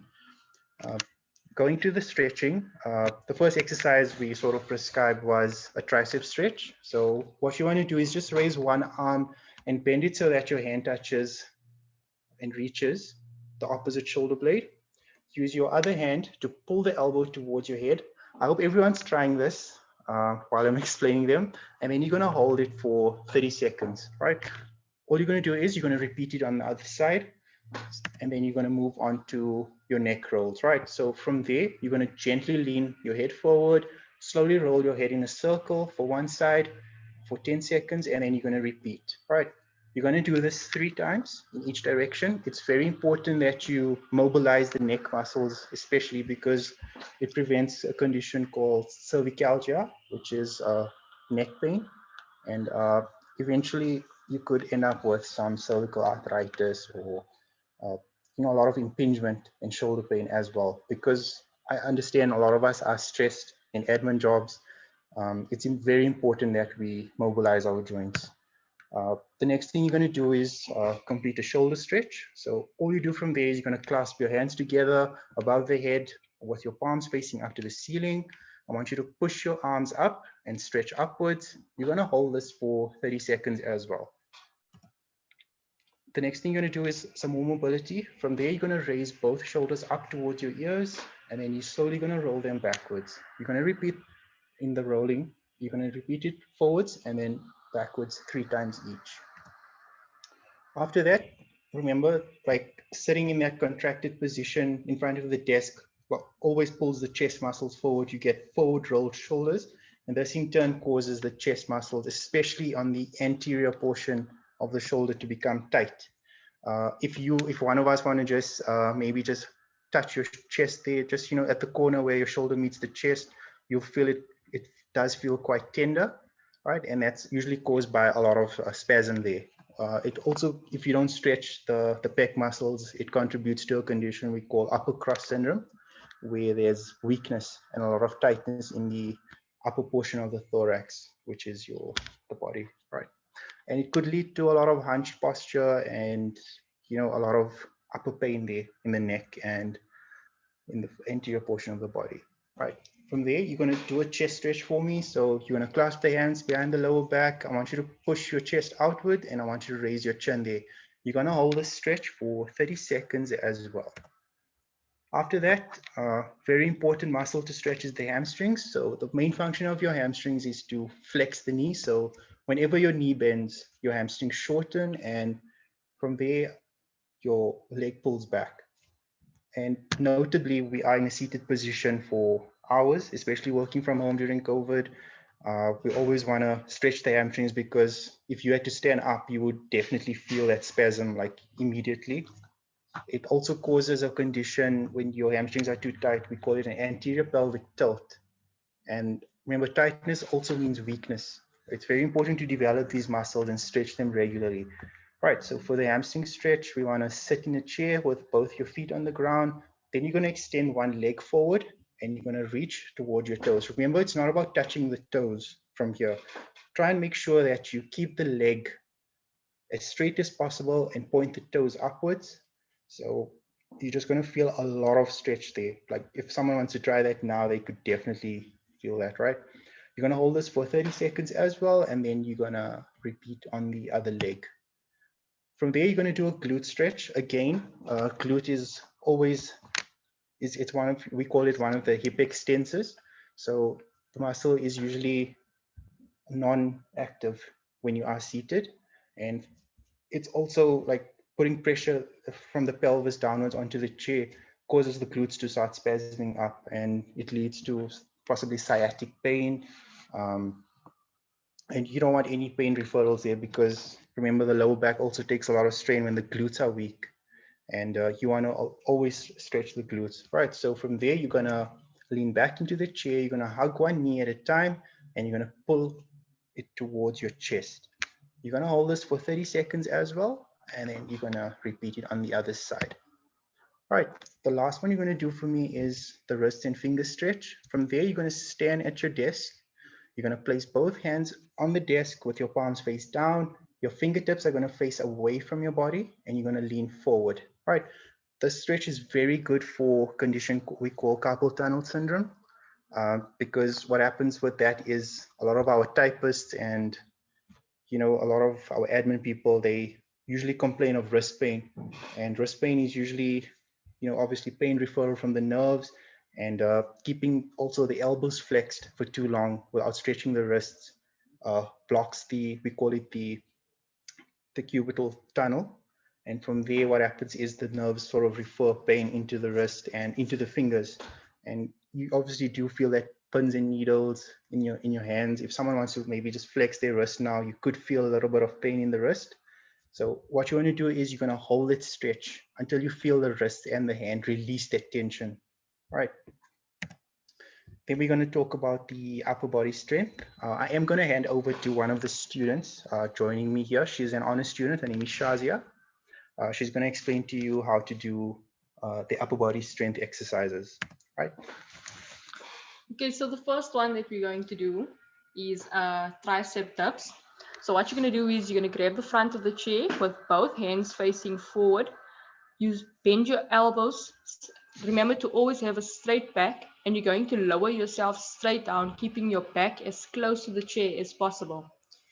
Then you straighten your arms to rise back up to where you were. So if you do 20 at a time, it helps a lot. Your triceps is usually tight, and that also causes you to always have forward rolled shoulders, because you're always in that position. You're bending over all the time. So with your triceps, it helps a lot to bring your shoulders back to where they are and keep your muscles tight. Also, pressure on your elbow. It relieves that pressure from your elbows that you're bending over all the time. The next one is arm circles. If you stand with your feet, your shoulder width apart and your arms extended out to the sides at shoulder height. It's basically like a T pose. You move your arms in a small circle backwards. You do 20 times forward and 20 times back. That's for shoulder mobility. And also it helps with rotator cuff. If those of you that suffer with rotator cuff and frozen shoulder and all of that, this exercises will help a lot to release that tension and pressure on the shoulders. Desk push-ups. You're going to place your hands flat on your desk, a little wider than shoulder width. You're going to lower yourself down towards your desk, keeping your core tight, then push back up until arms are straight but not locked. So remember, never ever to lock whichever joints that you do, because that it causes a risk when you lock your joint. Especially like if you're picking up like if you're pushing heavy loads and stuff and you lock your joint, it can cause like dislocation and that. So you're going to do 20 push-ups. This helps with also stretching your chest muscles, as mentioned before. When your chest is too tight and stuff, when you go down, it stretches it. Pushing up strengthens your chest muscles as well. Then we're going to do lower body strength. I'm going to hand it back over to Hamid. Okay, so one of the most important parts of strength training is the lower body strength. Very highly neglected, especially for people that do go to gym. People that don't, they always worry, obviously the upper body looks great, but nobody worries too much about their lower body. The lower body is so important because human beings use it to ambulate. We move around with the lower body. A person with a compromised lower body has a very difficult time walking around and, just being a normal person. All right, so with your lower body strength, we're going to do a chair squat. So all you have to do is basically just stand up from your chair. You're going to lower your body back down, and then you're going to stop right before you sit back down, right? So you're basically doing a half squat. If you can look at the illustration there, you can see the guy is not sitting back on the chair, but he's sort of pushing up just before he sits down. All right, remember to keep your weight on the heels, because this in turn activates those glute muscles that are usually undertrained, and this prevents a lot of lower back pain. The squat itself helps to strengthen the anterior thigh muscles because those shorten when you are standing up straight, right? But keeping them in between it straight up and just before you sit down really pushes those muscles to their limits, right? So if you could try that now, you definitely feel that burn, definitely, right? You're gonna do preferably 15, but you can definitely do 10 squats just at your desk. Right, the next one you're going to do is we're going to work the glutes again. All right, so from there we're going to do an exercise, funny exercise. It's called donkey kicks. All right, we're going to hold the edge of your desk and you're going to bend one leg behind you and you're going to flex the foot. All right, so when we talk about flexing the foot, you're basically just pointing it up. All right, from there you're going to raise your heel up a few inches and then release slightly and press your foot directly behind you. All right, you're going to continue to alternate between lifting your heel up and pressing back. All right, from there, the more you obviously point the heel up, the foot up, sorry, you're going to feel the glute activate a lot more there, right? You're going to do 20 repetitions for each leg, right? From there, another very important muscle to train is the calf muscle group, right? So our calves are made of two muscles. They call the gastrocnemius and the soleus, right? Very important one there is the gastrocnemius. The main function of this gastrocnemius is called plantar flexion. So if you notice the picture there, when the guy sort of stands up on his heels, that's your gastrocnemius activating there, right?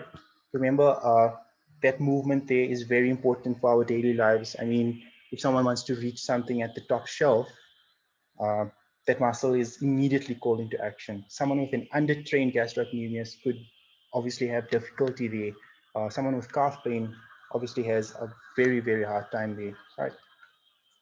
It also helps to have a lot of mobility in the calves, right? Because that contributes to ankle strength, right? And obviously your walking pattern is a lot better when you have that sort of more mobility and control of the ankles, right? With the calf raise, you're going to stand behind your chair for support. You can use the desk or you can use the wall with this. All you're going to do is raise your heels off the floor until you are standing on your toes, right? From there, you're going to slowly lower yourself back to the floor. And I want you to do 2 sets of 15 of these calf raises, all right? The next one, very sort of challenging. If you really want to challenge yourself here, you can do a lunge. I think a lot of medical aids and fitness assessments that we do always like to encourage the lunge as one of the sort of determining factors, especially for our, people who are registered as members on medical aids such as Discovery or, ComCare and stuff like that. Right, so with the lunge, right, you're gonna kneel down And with one leg in front of the other, you're going to gently lower the knee of your back leg down towards the ground, and then you're going to come back up. Right, very challenging exercise. So I want you to do 10 lunges for each leg. Right, remember, you can also do walking lunges. So you're basically stepping forward with each consecutive lunge there, right? Don't be surprised, I think, if some of your family members or some of your colleagues at work want to join in, right? So because it's a very fun exercise, but it is quite challenging, right? A lot of muscles working there. We're working the hamstrings, the glutes. We are working definitely the quadriceps and the calf muscles there, right? So if you really want to cheat the system and, you know, get fit very quickly, get a lot of lower body strength, do your lunges every day for me. All right, so we will open up definitely to any questions later on. I will definitely hand off to the presenter now. All right. Thank you very much. That was Hamid Jalal, Abdul Hamid Jalal, who dealt with the home-based exercises for people working from home during COVID-19. I'm now going to immediately go over to Professor Andrew Thatcher, and I'm going to ask Professor just to, there we go, open the slides, thank you.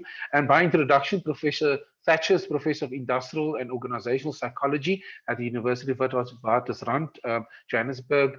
He's a chair of the Human Factors for Sustainable Development Technical Committee of the International Ergonomics Association, and he's one of the editors of Ergonomics, the publication. His research interests are concerned with building theoretical models that connect social and ecological ideas to support human factors and ergonomics work.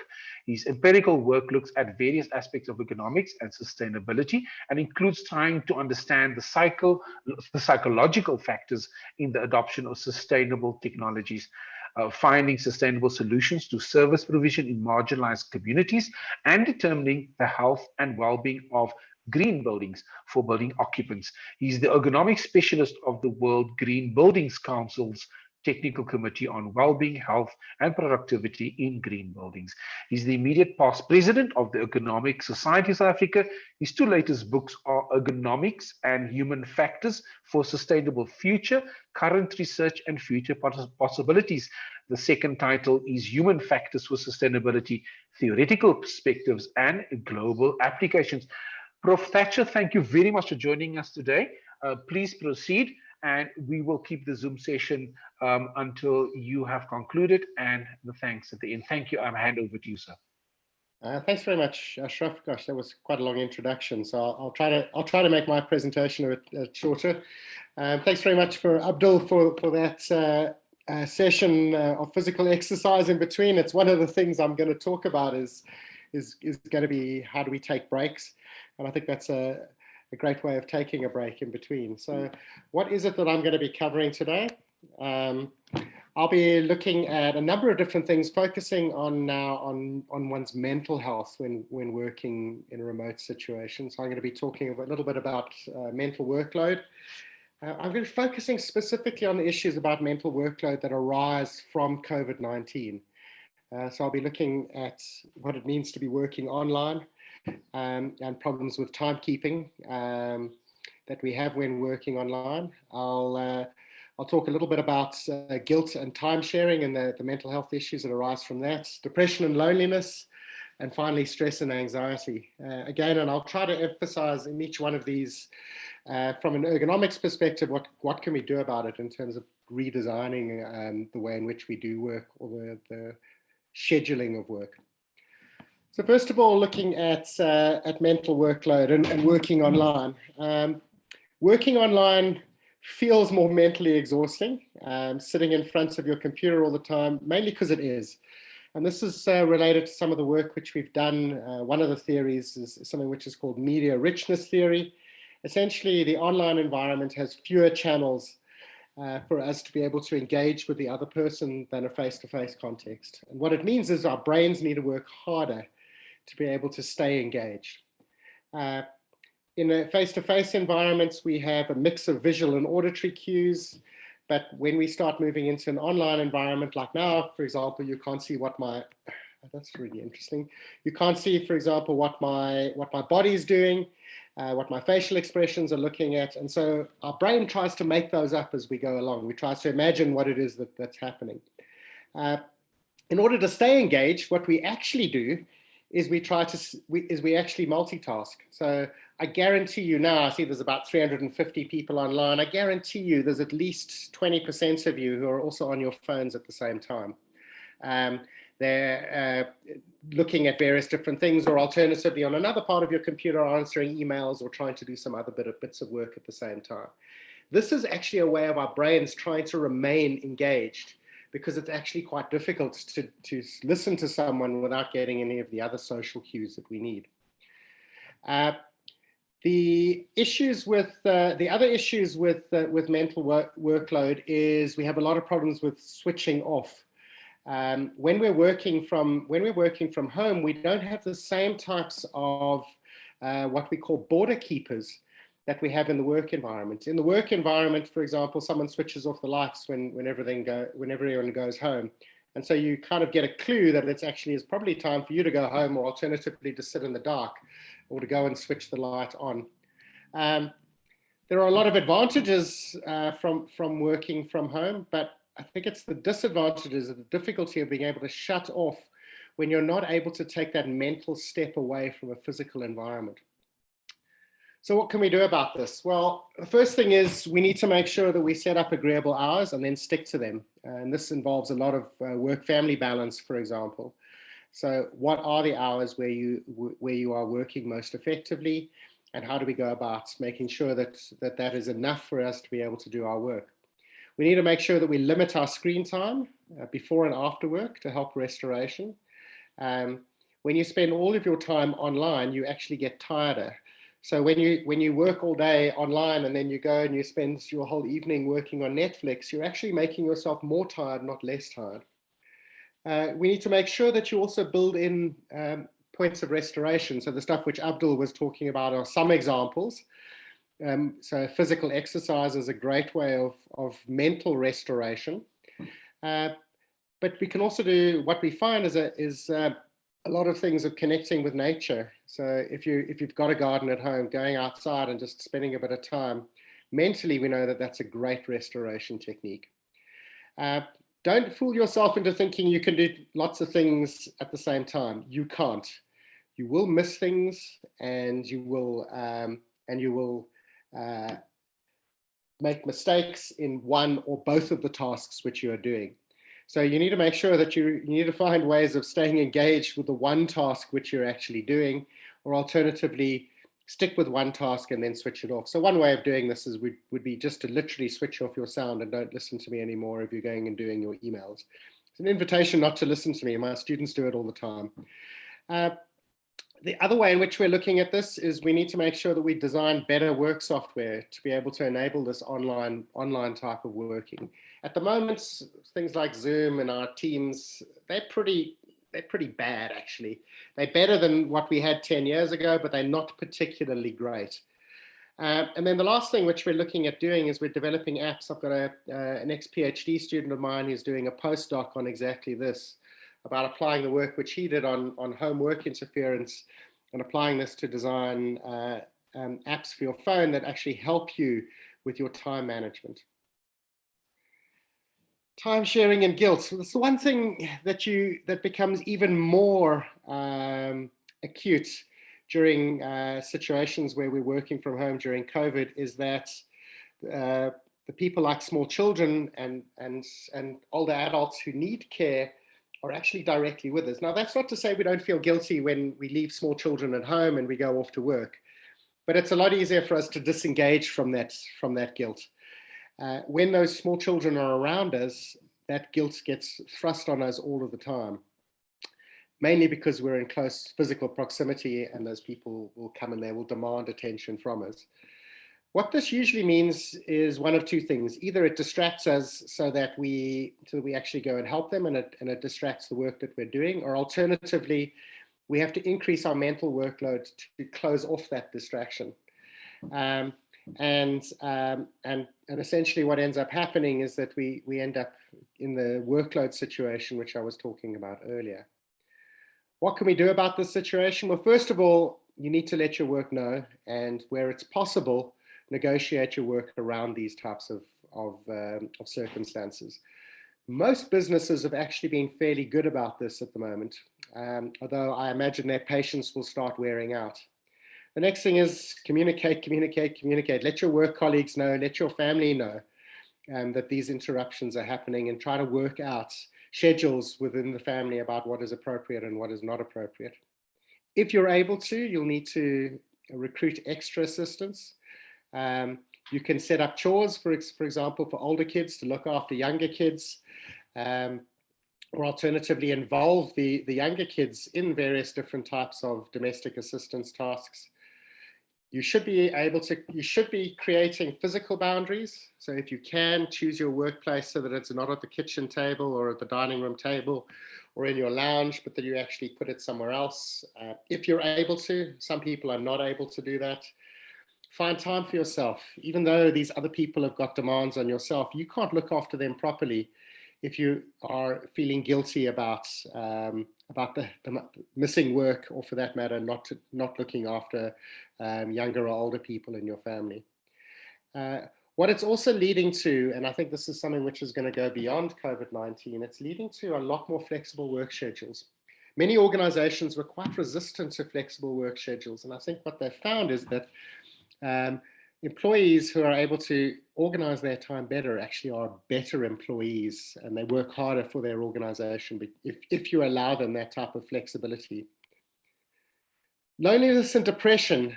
This comes from a seminal paper produced in the late 1990s. They talked about there was a book called The Loneliness of the Long Distance Runner, and it was translated into The Loneliness of the Long Distance Surfer. Being online is lonely, and it leads to depression. We've known this for more than 20 years now, 25 years, even since the early parts of the internet. We know that only operating online and not having types of social interactions leads to a great deal of loneliness and clinical depression. And the problem with this, of course, is that in an online environment, the depression and loneliness are often self-reinforcing. So in other words, when we're depressed and lonely, we actually separate ourselves from other people, and that exacerbates the depression and the loneliness. And it's difficult to see it in ourselves. So we don't necessarily diagnose it in ourselves because it manifests in all sorts of different ways. It doesn't just manifest as a person sitting and being quiet or feeling sad all the time. It manifests as anger, frustration, withdrawal, sleep disorders. So if you're experiencing any of these things for longer than a month, and a month is an important criteria in terms of a diagnosis here. So I'm not talking about you have a bad night's sleep. I'm talking about issues which last for a month or longer. Then you should be looking at seeking additional outside help. What should we be doing? As organizations, we can create what we might call contact days. As we've moved down the different levels, we're now sitting at level 1. So there are different ways in which we can create a situation where people can come into the office, and what we should be doing is creating contact days where meetings and stuff might happen, where we can actually be physically present so that we can start making those types of physical contacts. There's also a lot of things that we can do online, various different types of contact sessions which mimic what we do in the offline environment. So things like coffee station or water cooler sessions. I've seen various different types of interventions that organizations are trying, things like meet a new colleague. And so at a certain appointed time of day when you might normally take a coffee break, or it might be a natural break in the day where things are happening at work, you meet a new colleague. And so you get paired with someone that you haven't met before, and you have to make an interaction with them. And it's actually been good in terms of different types of engagement within the workplace. And there are also various different types of online team building exercises. I've given a picture of one called the virtual scavenger hunts, but there are a range of different ones which can help organizations in different team building exercises, which also happen online. As managers, we also need to make sure that we stay in regular contact with our staff, checking in with their mental health, how are they feeling, and if necessary, referring to external help. Stress and anxiety is an interesting one in COVID. If you haven't been feeling stressful and anxious, then you haven't been living in 2020.